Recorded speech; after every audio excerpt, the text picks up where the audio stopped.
Hello, everybody. Welcome to Macro Money. This is Ilya Spivak, head of global macro at tastylive. We're back with another central bank.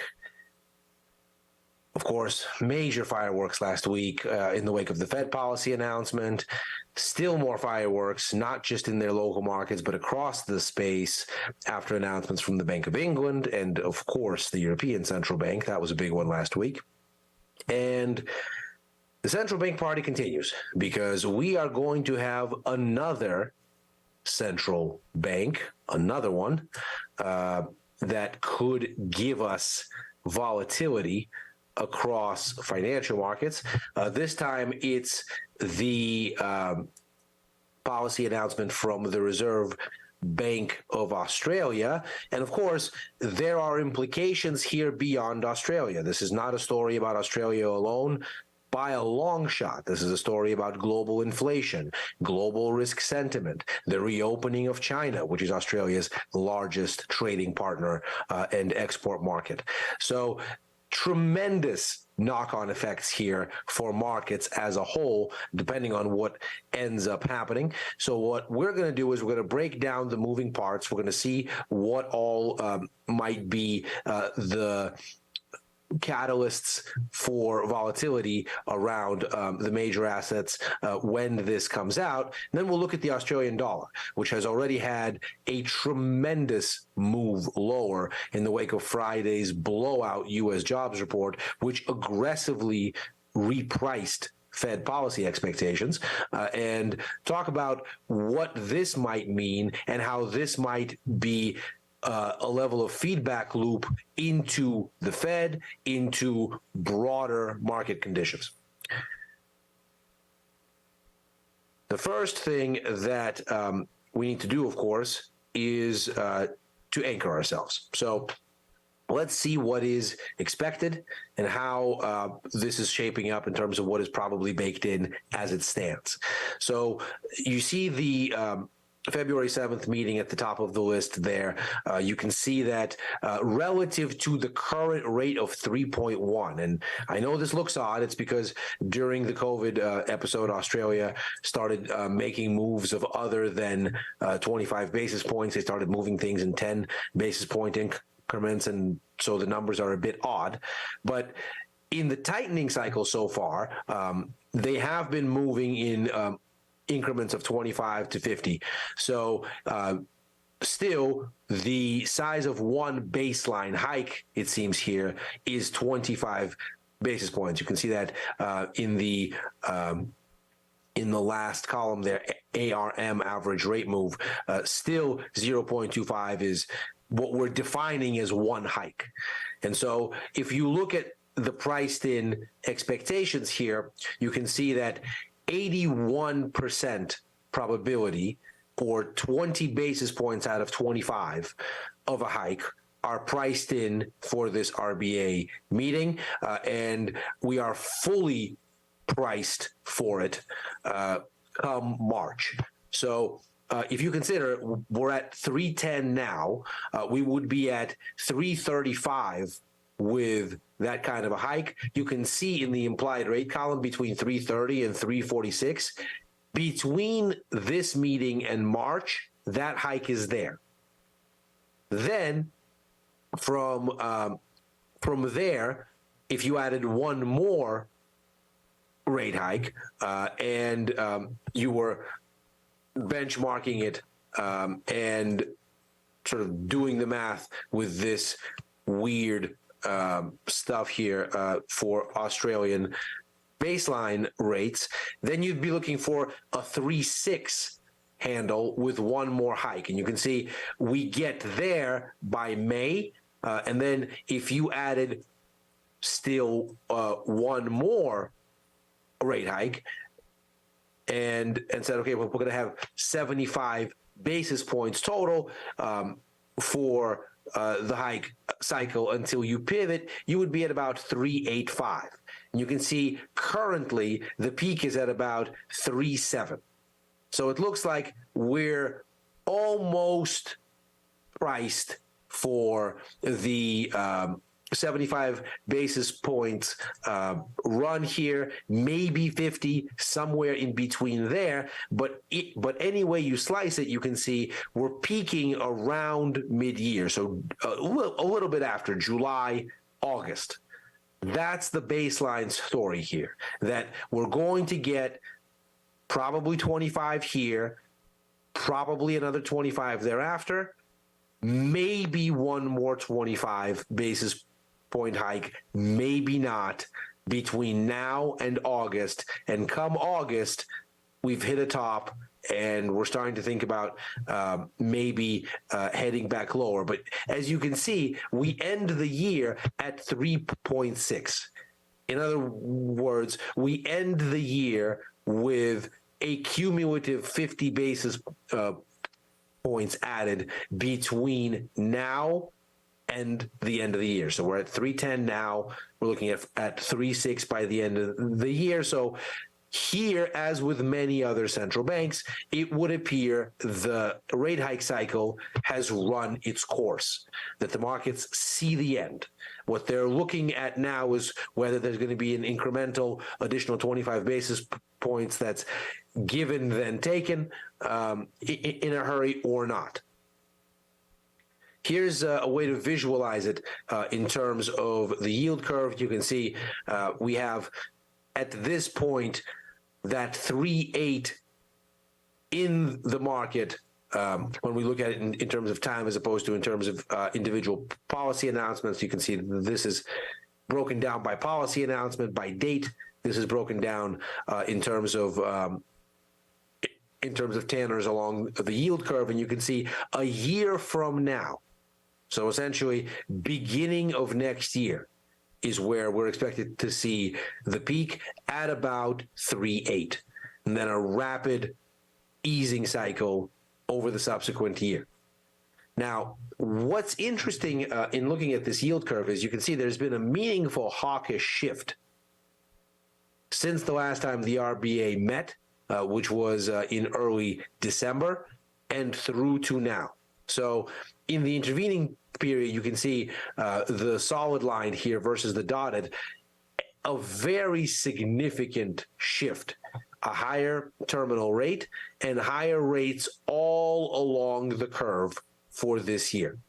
So meaningful increases of about 25 basis points a pop across the 1 month, 3 month, and 6 month and 1 year thresholds here across the curve. And arguably that's thanks to CPI numbers that have been a little bit hotter than expected. And so the market is setting up for a little bit more of a hawkish RBA. However, there is not necessarily the all clear here, and perhaps this is why only 80% of this hike that we're expecting to see later is baked in, because there are some indications that perhaps the RBA is already winning this fight, and maybe there is reason for them to be a little bit more constrained in their thinking. Maybe there's a reason for them to move a bit more gradually. So first, let's take a look at where we are in terms of realized versus expected inflation. So what we're looking at here is the dark line there is the 5-year Australian break-even. So that's the market's inflation expectations as they are priced into the difference between nominal and inflation-adjusted bond yields of the same maturity. When you take that difference, you get the inflation adjustment extracted between the two, and you can see what the bond markets think inflation is going to be within something that approximates a medium-term view for the central bank, so about 5 years. You can see that those expectations have not necessarily fallen per se, but they've certainly transitioned from the breakneck rise that we saw from the bottoms to something a little bit more sideways looking, something a little bit more anchored. So It may be that inflation has already peaked looking at these expectations, and of course, we'll have to see.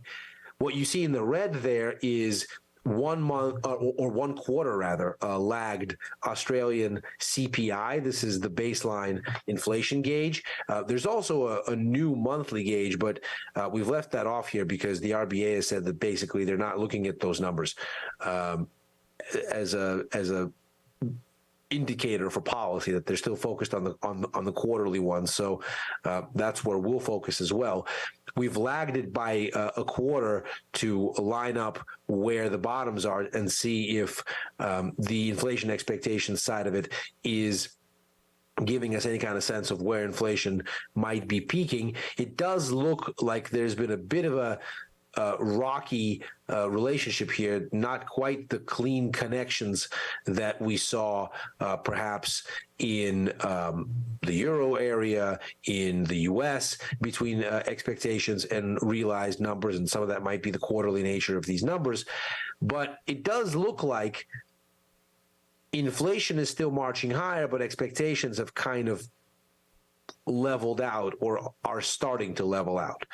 So it does appear like there is a sense of turn in baseline expectations. The trimmed mean, which is Australia's version of core inflation, that also still pointing firmly higher, lagged a little bit more because of the bottom in core being a little bit smoother than overall CPI.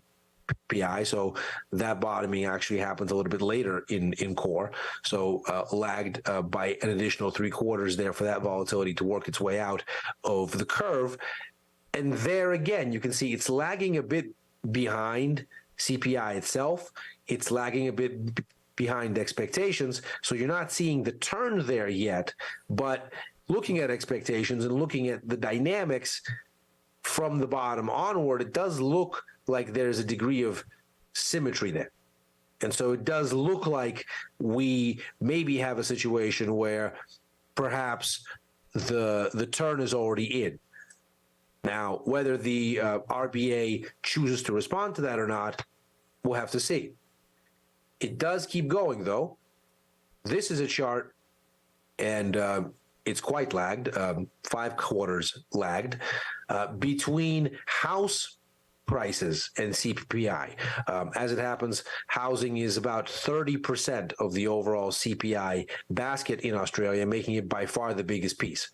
So one would think if housing has topped, then you might see that start to factor into overall CPI, at least take some of the sale out of those numbers surging higher.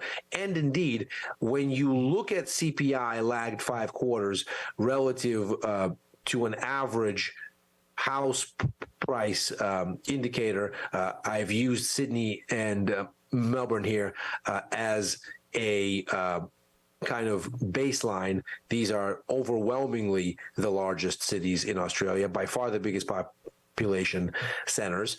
And so what we're looking at here is essentially the average house price in those 2 areas, and then looking at it year on year in line with CPI to get the same sort of values here, so that we can compare apples to apples. And what we're seeing then is an aggressive decline in house prices, which may start to, with lag, and we've accounted for that lag here, to pull CPI down. Now, it's not necessarily something that has to happen this quarter, couldn't happen next quarter, couldn't happen over the coming quarters, but as we line things up, we can see if there is this relationship and we line up the bottoms in housing and the bottoms in CPI, hence the lag, we should be at a place where that temporal sequencing starts to see the drop in housing appear in CPI. So it may be that the RBA has a bit of room here to be not quite as hawkish as as the markets would have us suspect. It keeps going. This is the Australian Economic Surprise Index in the yellow bars there. That's from Citi. When Australian economic data surprises relative to forecasts on the top side, that index is above zero and higher. When it's surprising weaker, it is below zero and lower. And you can see that September, October, there's clearly a transition. You can see that, of course, for much of last year, it's trending lower. So the peaks in it are descending. The peaks we saw at the beginning of the year are higher than the upswing peaks we saw over the summer, call it July through September or so.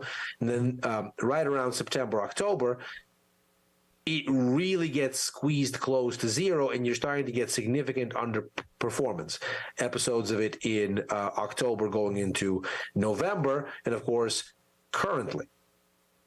At the same time, you also have a persistent slide in GDP growth expectations. This is from a survey of market watchers by Bloomberg. And you can see here for 2023, GDP is tracking lower, expected GDP, that is. For 2024, same thing. In fact, the growth rate for 2023 is pegged as a little bit higher than 2024, which tells you there is a slowdown that's expected to last not just this year, and the expectations for the depth of that slowdown have been increasingly going toward a deeper one over the course of the past year or so. But we also have the same thing happening for next year, and growth is expected to be weaker still next year. So the Australian business cycle seen as continuing to deteriorate beyond this year into next. And you can see since the last policy announcement in early December, that trajectory has not changed. Since the last CPI report, that trajectory has not changed. One other element here, of course, that's sure to be on everybody's mind is China. China is Australia's largest export market, and there has been all the optimism in the world around China is reopening. They're rethinking their stance on COVID containment. This is going to be a huge boon for Australia. Maybe if that reopening were to give us economic revival en masse. Doesn't seem like it is, though. Let's revisit some of the activity indicators we've been looking at. One of the tricky things in China, of course, is they've stopped reporting daily cases since they've decided that COVID is no longer a thing they're going to actively fight, certainly not with the kind of vigor that they fought it before. And it's very difficult then to get a good sense of what is actionably occurring. If you look at the export numbers that we've seen so far from Australia to China, it's a little bit dated and has been on a slow climb back higher, but hasn't really given us anything that's immediately shocking or immediately jumps out as different since the reopening began in December. We simply just don't have the kind of data that we would need to say that that's necessarily occurring or not occurring, for that matter. If you look at the kind of activity data then that we've been looking at as stand-in, then what we're looking at on this chart is the cumulative volume on the Shanghai Hong Kong Stock Connect. And what this is telling us is that we are not really seeing a pickup in bilateral activity. This is a 20-day moving average to kind of smooth out the wild swings in day-to-day data, but you can see trend-wise, the reopening hasn't really seemed to create a flurry of activity in terms of people with access to Hong Kong actually buying shares on mainland with the benefit of this Stocks Connect. That's what it allows. It basically allows people with access to Hong Kong to buy shares in Shanghai directly, people with access to Shanghai to buy shares in Hong Kong directly. So you would expect, if there was pent-up investment demand in a China freshly unlocked, a surge in volume.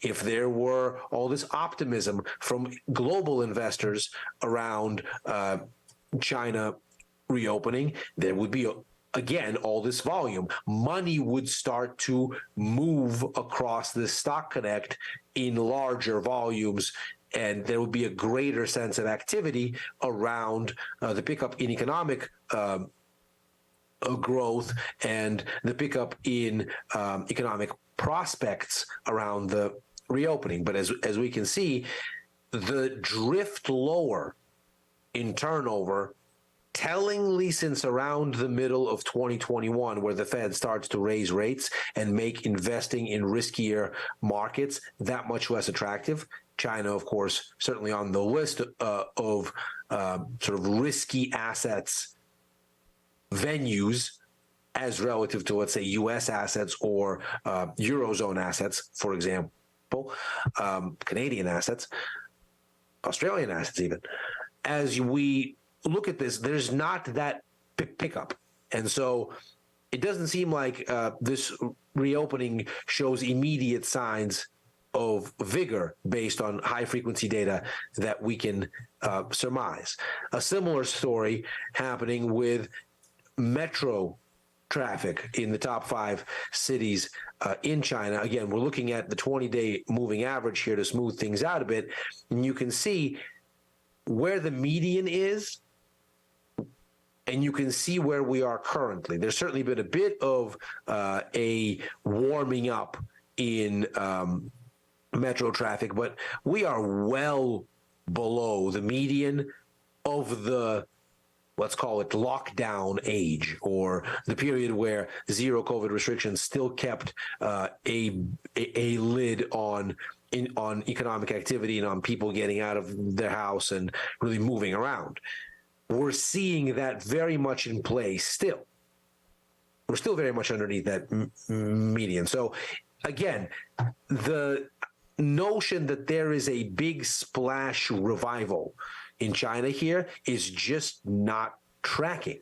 So put that together with the sense that Australian economic data is fading, and maybe housing is starting to become something that's starting to help show up in CPI numbers and deflate those, disinflate, if you want to get technical about the numbers rather than the sentiment.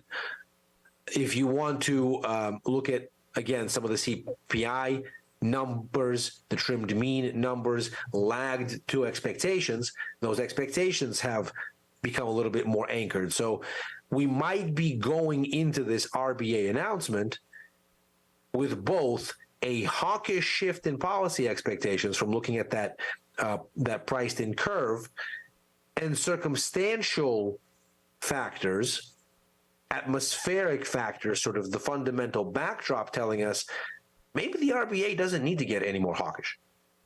Maybe that's not what's going on here.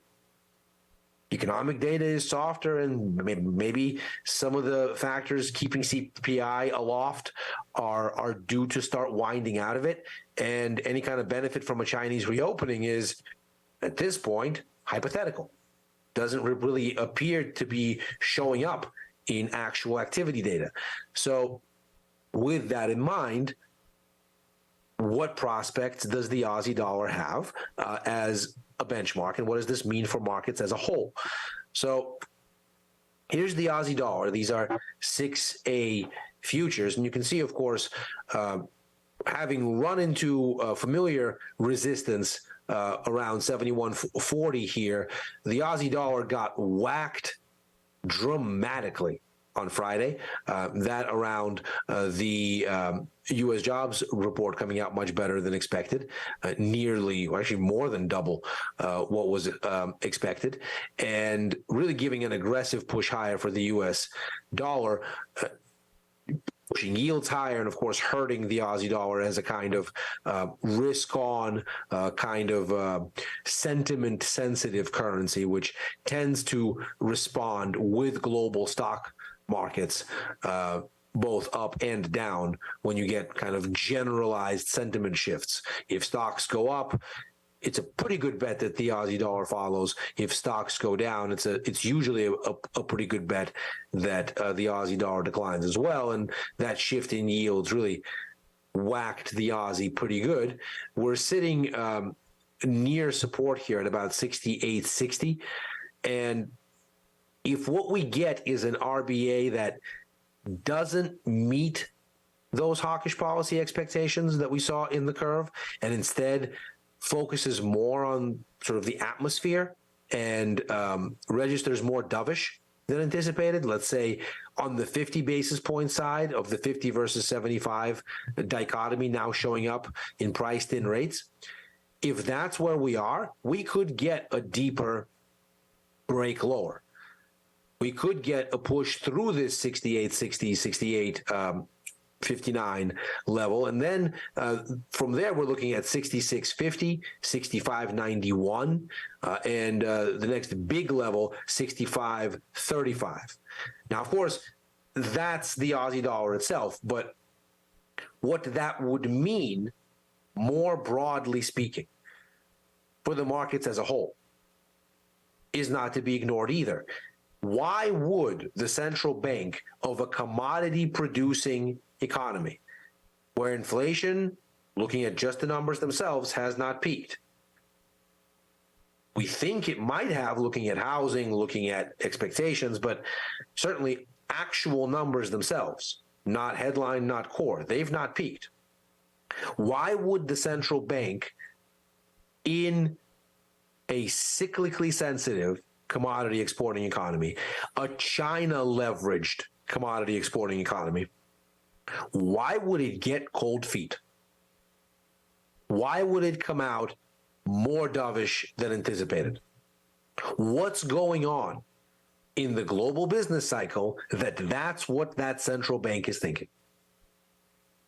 This could have significant implications far and wide. We've talked a little bit about this idea that much of market optimism from about the middle of last week into the payrolls number was around the Fed and Jay Powell, the Fed chair, having not pushed back against the market rally from mid-October, November up through now. Markets thought that he was going to come out and say this is counterintuitive to fighting inflation. This is a loosening of financial conditions, this rally. Bad, bad, bad. All of you stop. That isn't what he did, and the markets took a lot of solace in that and said, oh, good. The Fed really and truly wants to pivot on policy. It wants to loosen things up. This is why they're not fighting this rally. One alternative view might be the Fed has said time and time again, and Powell certainly did last week, that tightening takes time to work its way into the economy, and that a lot of the 4.25% that the Fed already raised last year in the benchmark rate, that has not really been priced into the broader economy yet. And so it could be that what the Fed is saying in not pushing back against market exuberance is this market exuberance doesn't need a push.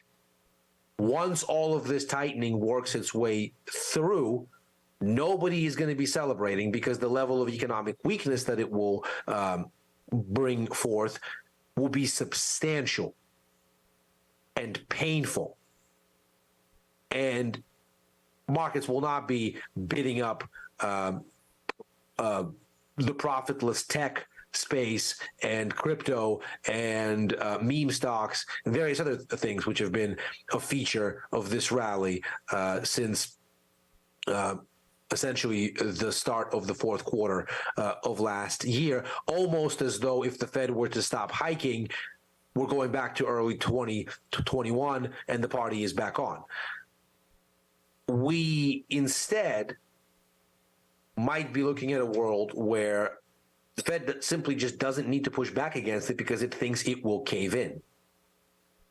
an RBA that says we don't need to see inflation peak to signal that we're almost done, because what we're seeing in the business cycle at the front end of the supply chain is dire enough that we think not only will inflation peak, but it's time for us to cool our heels. That would very much work in that same direction and might give us a meaningful break, not just for the Aussie, but more broadly speaking. At least that may be the interpretation. We saw the ECB start to get cold feet a little in essentially saying, here's 50 basis points, we're going to pre-announce another 50 basis points in March, but then we're going to stop. Effectively telling markets, don't speculate on when we're going to end this, we'll just tell you. The Bank of England sounding